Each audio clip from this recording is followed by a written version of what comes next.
Hello students, एक बार फिर से मैं आप सभी लोगों का अथर्व एजुकेशन क्लासेस में स्वागत करता हूं। जैसा कि मैंने पिछले वीडियो में पार्ट 1 और पार्ट 2 में भौतिक विज्ञान और रसायन विज्ञान के प्रश्नों को समझाया, आज मैं जो है एक बार पुनः पार्ट 3 में कक्षा 10 के जीव विज्ञान के प्रश्नों के बारे में समझाऊंगा कि उनको किस प्रकार से पेपर में एग्जाम में लिखना है, क्योंकि सबसे ज्यादा बच्चा जो होता है जीव विज्ञान के क्वेश्चनों को ही, क्योंकि याद करने को उसके पास टाइम ही नहीं है।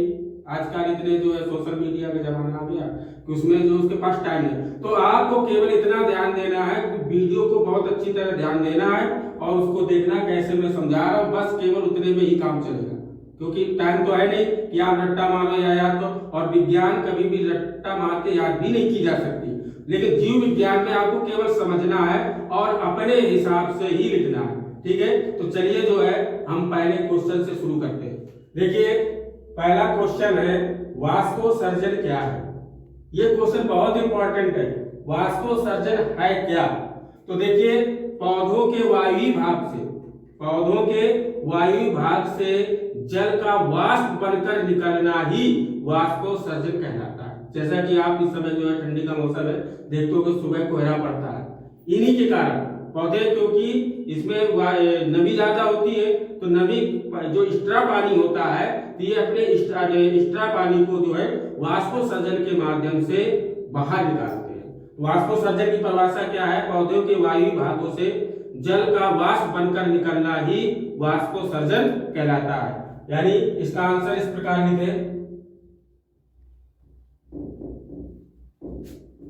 पौधों के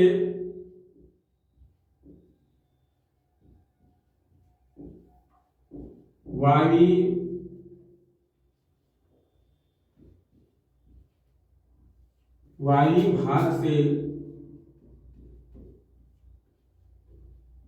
भाग से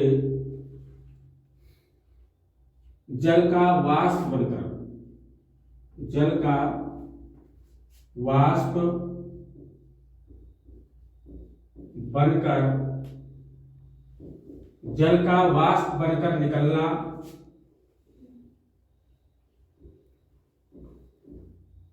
वाष्पोत्सर्जन कहलाता है।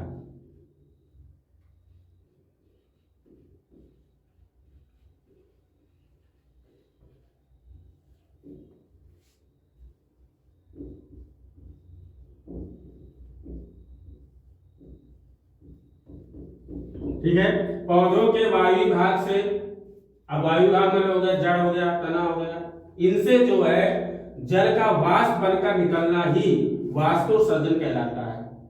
समझ में आई बात? पौधों के वायु भाग से जल का वाष्प बनकर बाहर निकलना क्या कहलाता है? वाष्पोत्सर्जन कहलाता है। देखिए, क्वेश्चन नंबर 2 में कह रहा है पौधों में से जाइलम को निकाल देने पर क्या प्रभाव पड़ेगा। ये जाइलम को निकाल दिया जाए तो पौधों पर इसका क्या प्रभाव पड़ेगा? सबसे पहले मैं इसके बारे में कुछ बताऊंगा। पौधों में 2 प्रकार के संवहन बंडल पाए जाते हैं, एक होता है जाइलम और एक होता है फ्लोएम। इन्हीं को समूह दोनों को मिला दिया जाए तो बनता है वैस्कुलर बंडल, यानी संवहन बंडल बोलते हैं। अंग्रेजी में कहते हैं इसको वैस्कुलर बंडल और हिंदी में कहते हैं संवहन बंडल। 2 पाए जाते हैं, हर पौधे में जाइलम और फ्लोएम पाया जाता है। तो पहली बात तो फ्लोएम का काम क्या है? फ्लोएम का पहली बात तो जाइलम समझो। जाइलम का क्या काम है? जाइलम का काम है जड़ से जो है पानी और खनिज लवण को पत्तियों तक पहुंचाना। समझ में आ रही बात? नहीं आ रही? यानी जो जाइलम का काम है जमीन से, पृथ्वी से पानी और खनिज लवण को पत्तियों तक पहुंचाना। इसके बाद फ्लोएम है, पत्तियों में क्या पाया जाता है? फ्लोएम। तो फ्लोएम जो होती है, जल और मिल गया और उसको क्या मिल गया? खनिज लवण मिल गया। तो ये क्या करेगा? जल और खनिज लवण की सहायता से क्या बनाएगा? भोजन बनाएगा। ठीक है, और फ्लोएम जो है पत्तियों के द्वारा बनाए गए भोजन को जड़ तक पहुंचाता है। समझ में आ गई बात? इसी को देखा जाए, आगे हम बताएंगे, वैसे इंटर में है, इसी को बोलते हैं सहजीवी संबंध। सहजीवी संबंध का मतलब क्या होता है? ऐसे जीव या ऐसी व्यवस्था जिसमें दोनों को लाभ। अब इसमें आप देख रहे हो दोनों को लाभ हो रहा है। जाइलम के द्वारा जल और खनिज लवण पत्ती को मिल रहा है और पत्ती क्या काम करती है, इनके द्वारा बनाया गया भोजन जड़ तक दोनों को पोषक देगा।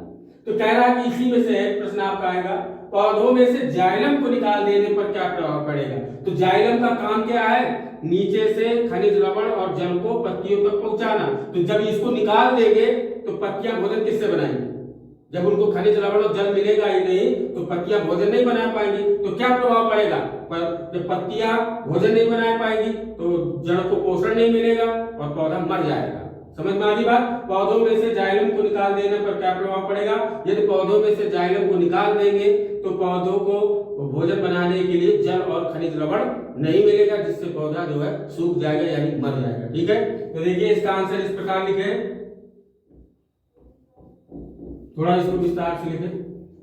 पौधों में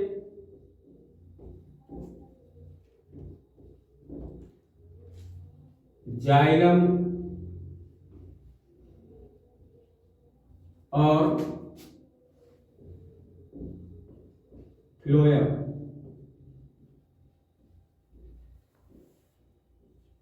पाए जाते हैं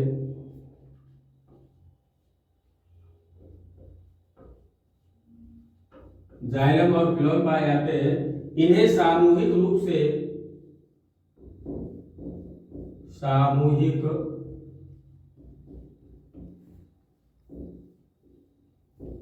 से संवहन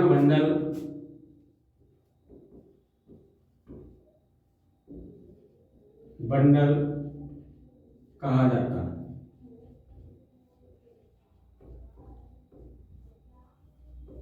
ठीक है, जाइलम का क्या काम है, जाइलम जड़ों से, जाइलम पृथ्वी से जल एवं खनिज लवण को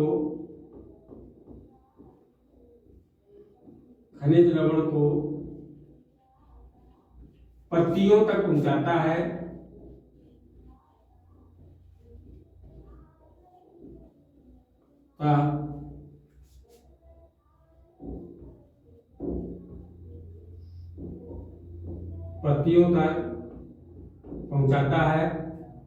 यानी जो जाइलम होगा पृथ्वी से जल एवं खनिज लवणों को पत्तियों तक पहुंचाता है, और फ्लोएम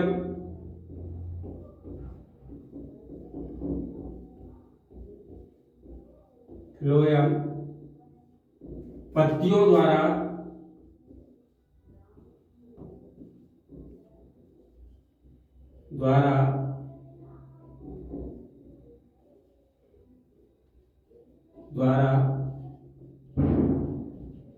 बनाए गए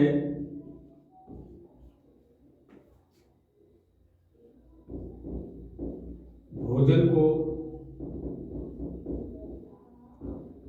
जड़ तक पहुंचाता है।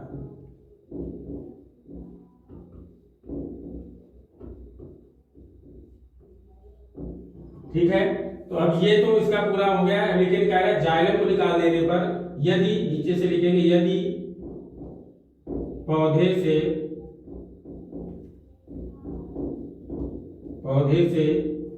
जाइलम को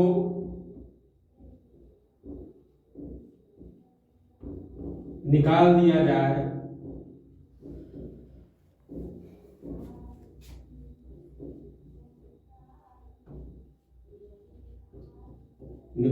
जाए तो पत्तियों को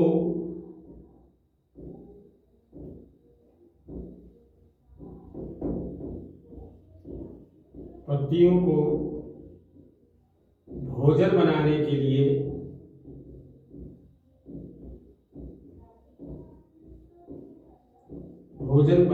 लिए खनिज लवण और जल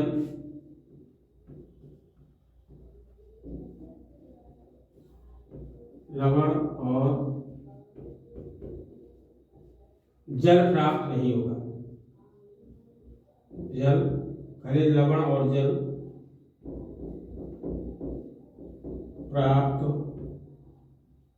नहीं होगा, जिससे पौधा मर जाएगा।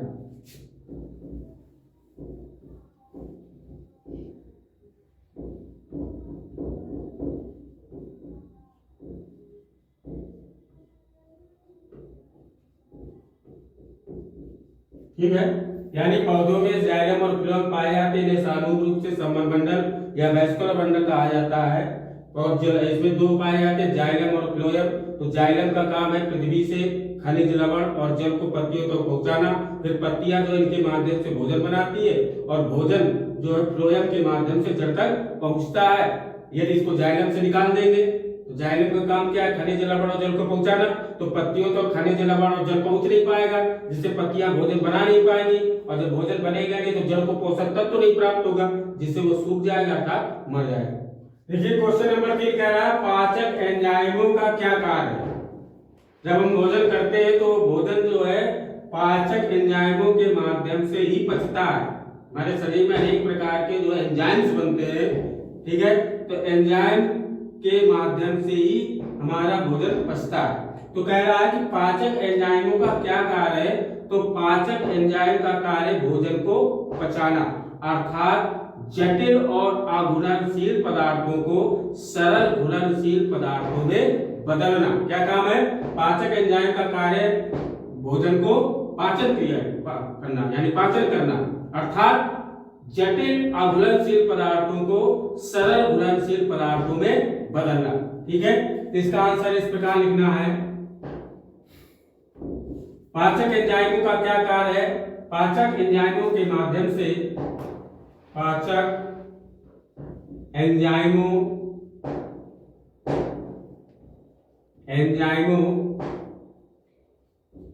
के माध्यम से भोजन का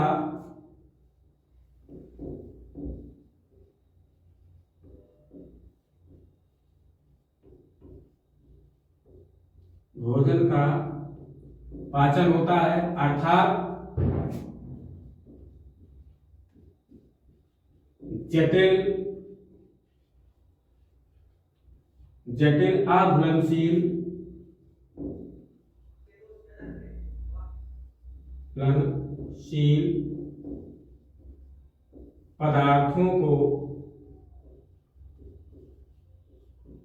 पदार्थों को घुलनशील पदार्थों में बदलना। सरल और घुलनशील, सरल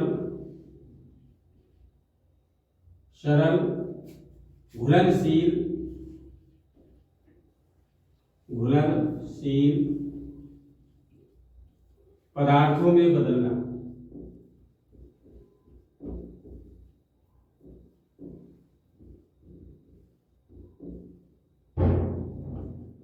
देखिए इसमें केवल इतने प्रश्न इसलिए बता रहा हूं, जब पाचन यानी डाइजेशन सिस्टम आएगा तो विस्तार से बताएंगे।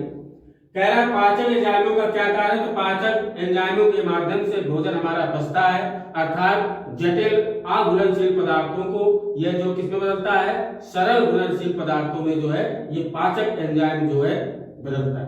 यानी पाचक मुख्य कार्य है पाचक एंजाइमों को भोजन का पाचन करना। ठीक है, देखिए क्वेश्चन नंबर 4 कह रहा है हमारे शरीर में सबसे बड़ी ग्रंथि कौन सी है।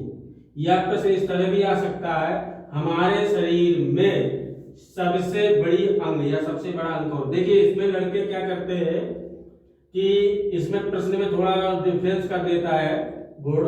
हमारे शरीर का सबसे बड़ा अंग और हमारे शरीर में सबसे बड़ा अंग, जबकि चलताऊ भाषा में आप देखोगे तुरंत जो ये लिख दोगे। ठीक है, तो देखो क्या लिखोगे, हमारे शरीर में सबसे बड़ी ग्रंथि है यकृत। ठीक है, और शरीर का सबसे बड़ा अंग में का बेहतर शरीर में यानी शरीर के अंदर का पूछ रहा है, और शरीर का पूरा शरीर समझ में आ गई बात। अंदर बस यही चलताऊ भाषा में तुम जो है ये नहीं देखोगे मैं लिखा कि क्या लिखा, तो तुम लोग क्या लिखो, लीवर यानी यकृत लिखोगे। प्रश्न को सही ढंग से पढ़ेंगे। हमारे शरीर में सबसे बड़ी ग्रंथि कौन सी है या सबसे बड़ा अंग कौन सा है, इस तरह भी लिखा जा सकता है। तो ये शरीर में क्या यानी शरीर के अंदर का पार्ट पूछ रहा है, तो शरीर के अंदर का सबसे बड़ा पार्ट है यकृत यानी लीवर। और यदि प्रश्न इस तरह भी आ जाए कि शरीर का सबसे बड़ा अंग कौन सा है, तो शरीर का सबसे बड़ा अंग है त्वचा। पूरे शरीर में त्वचा फैली है कि नहीं? इसके समझ में आ गई बात? प्रश्न को जरा पेपर में सही ढंग से समझना।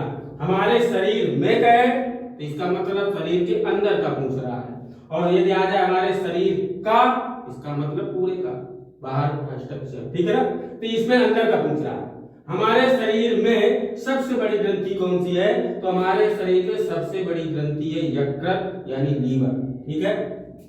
इसका आंसर इस प्रकार है, हमारे शरीर में, पूरा लिखेंगे, कुछ लोग शॉर्ट करके सीधे यकृत लिख देंगे, नहीं नंबर मिलेगा। पूरा लिखना, हमारे शरीर में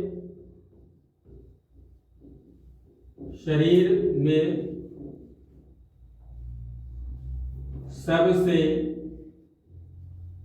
बड़ी ग्रंथि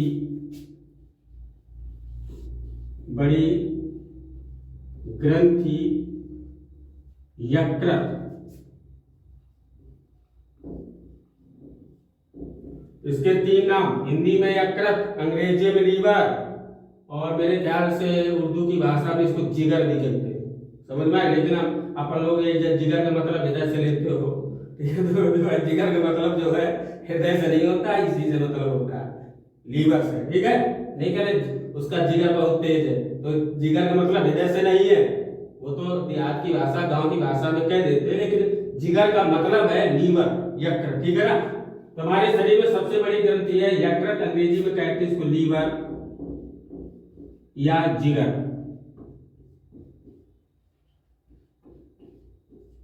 ठीक है? हमारे शरीर में सबसे बड़ी ग्रंथि कौन सी है? लीवर यानी यकृत, ठीक है? देखिए क्वेश्चन नंबर 5 कह रहा है, पश्च मस्तिष्क के उस भाग का नाम बताइए जो श्वसन तंत्र को नियंत्रित करता है, यानी हमारी रेस्पिरेशन सिस्टम को कंट्रोल करता है।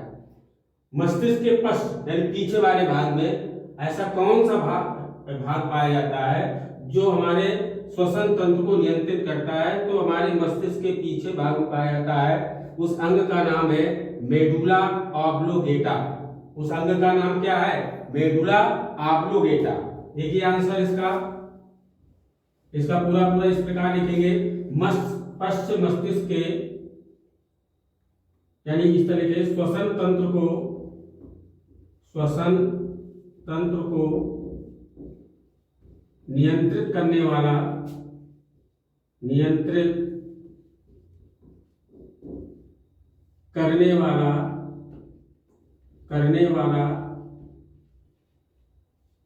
पश्च मस्तिष्क नियंत्रित करने वाला भाग मेडुला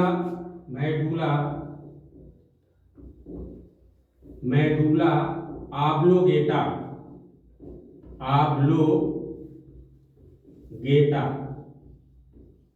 यानी इस भाग के द्वारा जो होता है, मेडुला ऑब्लोगेटा के द्वारा जो है श्वसन तंत्र को नियंत्रित किया जा सकता है। तो श्वसन तंत्र को नियंत्रित करने वाला भाग कौन सा है? मेडुला ऑब्लोगेटा, ठीक है? ठीक है, क्वेश्चन नंबर 6 कह रहा है, दोहरा परिसंचरण यानी डबल सर्कुलेशन, ब्लड सर्कुलेशन यानी दोहरा परिसंचरण किसे कहते हैं? एक उदाहरण लिखिए। तो परिसंचरण मतलब ब्लड सर्कुलेशन कैसे होता है? जब परिसंचरण के समय हृदय में रुधिर 2 बार जाए, समझ में आ गई बात? यानी परिसंचरण ब्लड सर्कुलेशन के समय एक चक्र में मतलब हृदय में रुधिर 2 बार जाए, दोहरा का मतलब डबल, 2 बार परिसंचरण हो, यानी हृदय में रुधिर 2 बार जाए, उसे कहते हैं दोहरा परिसंचरण।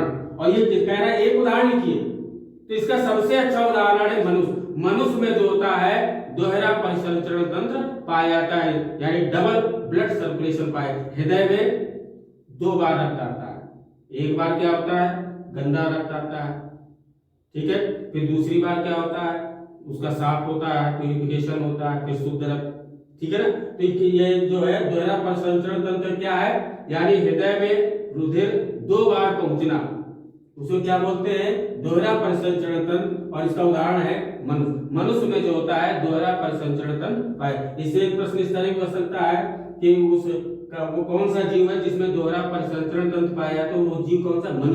मनुष्य में ही केवल जो है दोहरा परिसंचरण तंत्र पाया जाता है। तो इसका उत्तर इस प्रकार लिखे,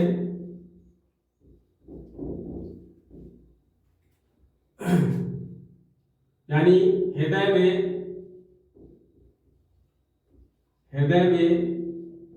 दो बार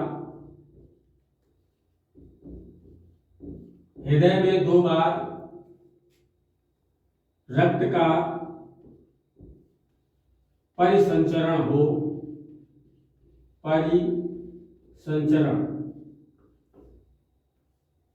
हृदय में 2 बार रक्त का परिसंचरण हो, उसे दोहरा परिसंचरण कहते हैं। दोहरा परिसंचरण कहते हैं।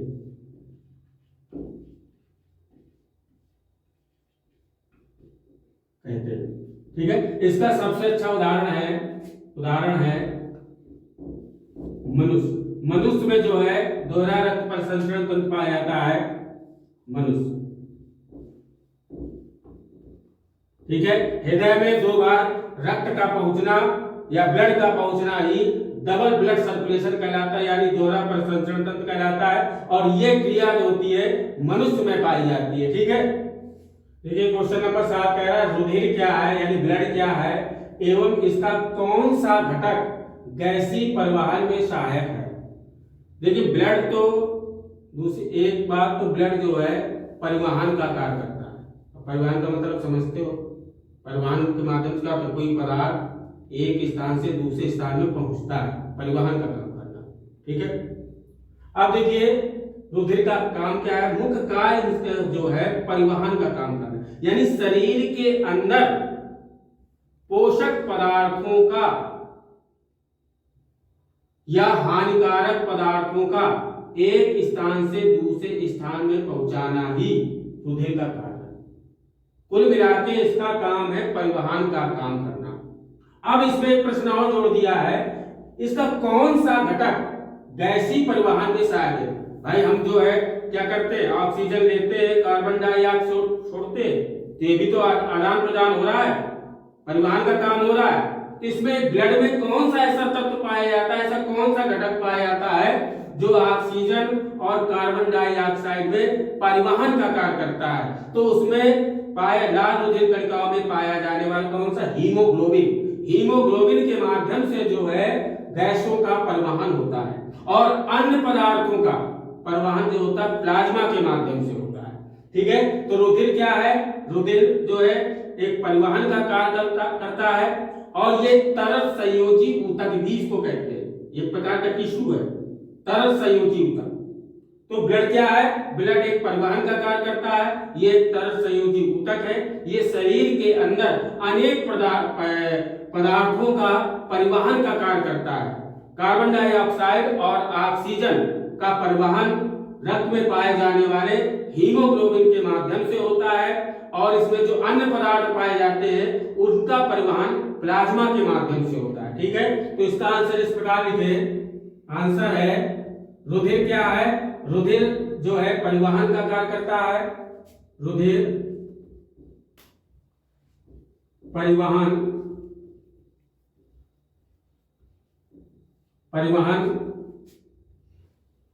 का कार्य करता है, यह एक तरल संयोजी ऊतक है। तरल संयोजी ऊतक है। यह शरीर के अंदर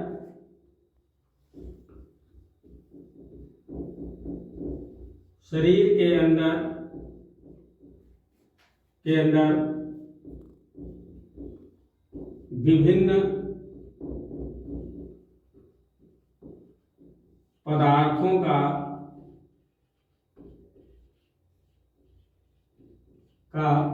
आदान प्रदान करता है,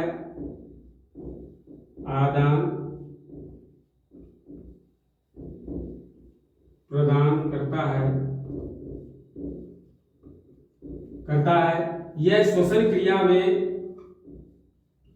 श्वसन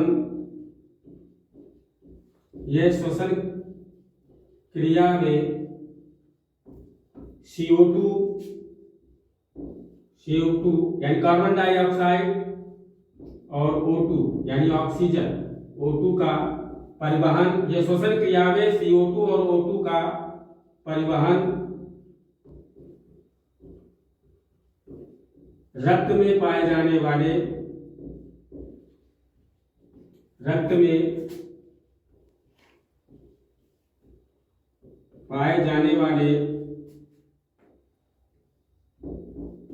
हीमोग्लोबिन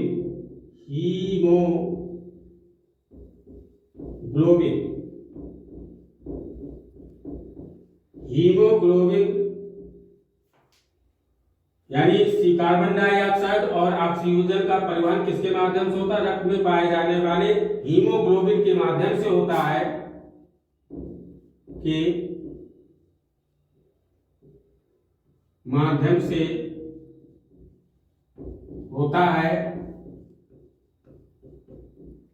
और अन्य पदार्थों का परिवहन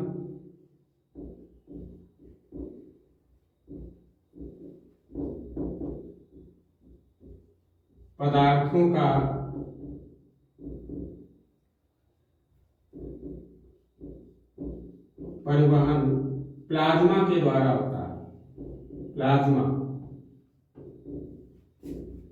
होता है,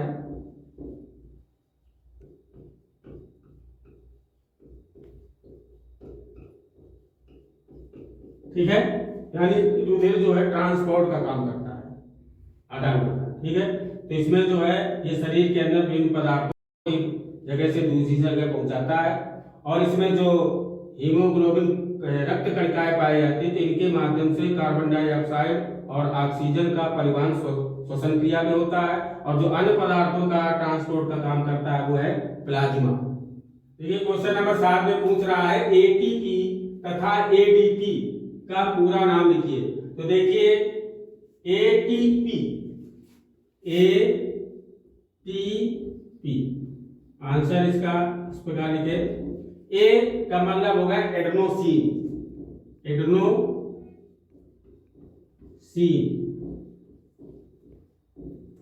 और टी लगा है तो इसका मतलब वो ट्राई, एडेनोसिन ट्राई फास्फेट, ठीक है। यानी एटीपी का पूरा नाम है एडेनोसिन ट्राई फास्फेट। फिर है दूसरा है एडीपी, बस थोड़ा सा अंतर है, यहाँ टी लगा तो ट्राई लिख दिया, यहाँ पर डी लगा डाई हो जाएगा बस। एडेनोसिन डाई फास्फेट, ठीक है। क्वेश्चन नंबर 8 कह रहा है लार का क्या कार्य, यानी लार क्या कार्य करती है। तो देखिए भोजन में जो स्वाद होता है वो लार के माध्यम से ही होता है, समझ में आई बात। तो लार का तो पहली मुख्य कार्य तो लार का है, ये जो लार होती है कीटाणुनाशक का कार्य करती है। किसका काम करती है? कीटाणु। जैसे आपके हाथ में कुछ लग जाए, सबसे पहले आप क्या करते हो? मुंह में डालते हो। इसका मतलब क्या है? ब्लड जो है कुछ देर बाद बंद हो जाए। क्यों? लार में क्या पाया? लार जो है अनेक प्रकार के बैक्टीरिया को मारता है, समझ में आएगा। तो लार का पहला मुख्य कार्य है भोजन में आए हुए बैक्टीरिया को मारना। दूसरा कार्य है लार में टाइलिन नामक एंजाइम पाया जाता है, जो कि मंड पर क्रिया करके मंड को शर्करा में परिवर्तित कर देता है, ठीक है। अगला पॉइंट है ये भोजन को लसलसा और चिकना बनाता है, जिसके माध्यम से जो है भोजन जो है ये लार के माध्यम से चिकना हो जाता है, लुद्दी जैसा बन जाता है, और फिर वो जो है ग्रास नली के माध्यम से, आहार नाल के माध्यम से कहाँ पहुंचता है? स्टोमच यानी पेट में, आमाशय पहुंचता है। जब पाचन क्रिया बताएंगे तब पूरा विधि अच्छी तरह बताएंगे, केवल इसका प्रश्न का उत्तर केवल इतना ही लिखना है। लार क्या कार्य करती है? तो पहला पॉइंट आप लिखे लार कीटाणुनाशक है, लार कीटाणु कीटाणु नाशक है।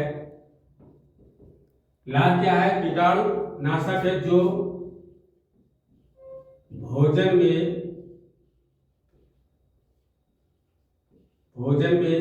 आए हुए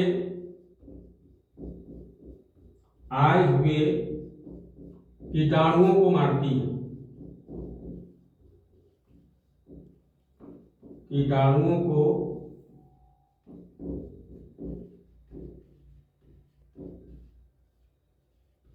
मारती है। ठीक है। दूसरा है, यह भोजन को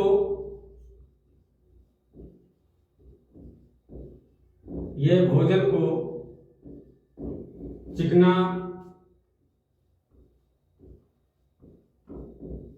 और लसलसा बनाती है। लसलसा।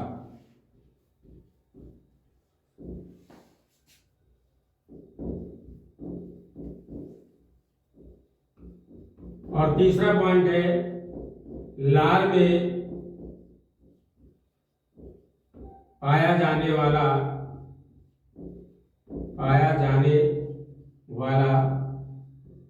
टाइलिन नामक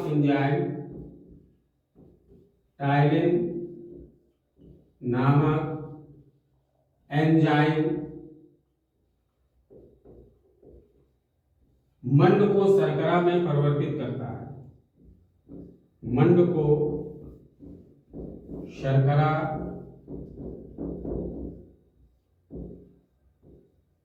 में परिवर्तित करता है। ठीक है। 3 पॉइंट्स हैं। लार कीटाणुनाशक है जो भोजन में आए हुए कीटाणुओं को मारती है। यह भोजन को चिकना और लसलसा बनाती है जिससे भोजन हमारे आहार के माध्यम से पेट में जाए। फिर तीसरा काम है, लार में अनेक प्रकार के एंजाइम पाए जाते हैं, लेकिन जो है लार में पाया जाने वाला टाइलिन नामक एंजाइम मंड को शर्करा में परिवर्तित कर देता है। तो ये क्वेश्चन नंबर 9 है। एक कोष की 2 जीवों के नाम लिखना है। यानी एक कोष की वो जीव होते हैं जिनको हम अपनी नग्न आंखों से नहीं देख सकते। इनको देखने के लिए हमको चाहिए माइक्रोस्कोप। ठीक है। यानी सूक्ष्मदर्शी चाहिए। सूक्ष्मदर्शी के माध्यम से ही हम इन्हें देख सकते हैं। तो एक कोष की 2 जीव हैं, अमीबा और पैरामीशियम। इन जीवों की एक विशेषता बहुत अच्छी है, अमीबा और पैरामीशियम के केंद्रक नहीं काटे जाएं, क्योंकि पैरामीशियम में 2 केंद्रक होते हैं, एक होता है लघु केंद्रक और एक होता है गुरु केंद्रक। 2 केंद्रक होते हैं। इसी प्रकार तरह अमीबा में भी होता है। यदि इनके आप केंद्रक नहीं कटे और इनके आप चाहे जितने खंड कर दो, ठीक है, तो जितने खंड करोगे उतने ही पैरामीशियम तैयार हो जाएंगे, उतने ही अमीबा तैयार हो जाए। केवल इनका जो है यानी क्या नहीं करना चाहिए, केंद्रक नहीं करना चाहिए। केंद्रक कर दिया तो फिर दिक्कत हो जाएगी। तो पैरामीशियम का जो आकार होता है वो चप्पल की तरह होता है, सोल होता है उसके आकार का होता है। और अमीबा का तो कोई आकार निश्चित होता नहीं, यानी में ढंग का होता है, इसका आकार निश्चित नहीं होता। पैरामीशियम का तो आकार सोल की तरह चप्पल की आकार का होता है। ठीक है।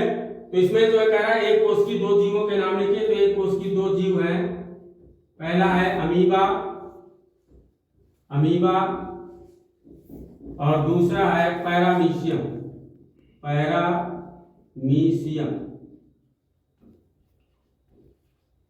ठीक है। अमीबा और पैरामीशियम एक कोष की जीव है। देखिए क्वेश्चन नंबर 10 यानी इस वीडियो का लास्ट क्वेश्चन। सूर्य से ग्रहण की गई ऊर्जा को संरक्षित करने वाले आवश्यक रंजक का नाम बताइए। देखिए सूर्य से ग्रहण की गई जो ऊर्जा है, सूर्य से ग्रहण का मतलब ये हुआ पौधे जो होते हैं अपना भोजन बनाते हैं, इसकी उपस्थिति में प्रकाश संश्लेषण की क्रिया करते हैं। उस प्रकाश संश्लेषण की क्रिया में सूर्य का प्रकाश चाहिए, ठीक है, और कार्बन डाइऑक्साइड चाहिए, जल चाहिए। लेकिन उसमें कह रहा है कि सूर्य से ग्रहण की गई ऊर्जा को संरक्षित कौन करता है, इकट्ठा कौन करता है, तो वो सूर्य से ग्रहण की गई ऊर्जा को संरक्षित करने वाले आवश्यक रंजक का नाम बताइए, यानी कलर कौन सा। वो आवश्यक रंजक है क्लोरोफिल। पत्तियों में जो हरा रंग पाया जाता है वो होता है क्लोरोफिल। क्लोरोफिल के माध्यम से ही पौधे अपना भोजन बनाते हैं। सबसे महत्वपूर्ण अंग है, भोजन बनाने में सबसे बड़ी भूमिका इसकी है, क्लोरोफिल की।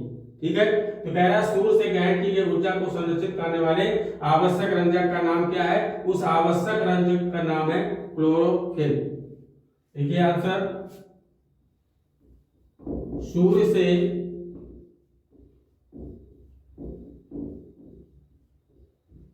ग्रहण की गई ऊर्जा को संरक्षित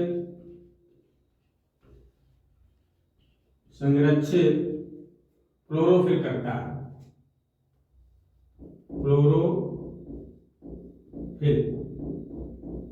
क्लोरोफिल नामक रंजक करता है,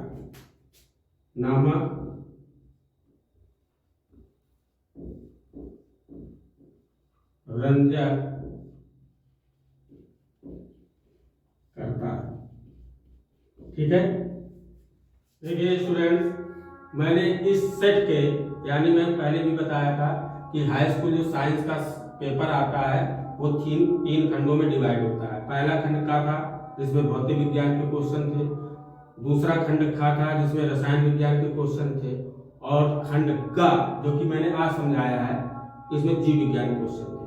ये तीनों जो सेट होते हैं खंड एक ही पेपर में आते हैं। समझ में आ गई बात? ये नहीं कि अलग अलग पेपर हो, एक ही खंड में होगा।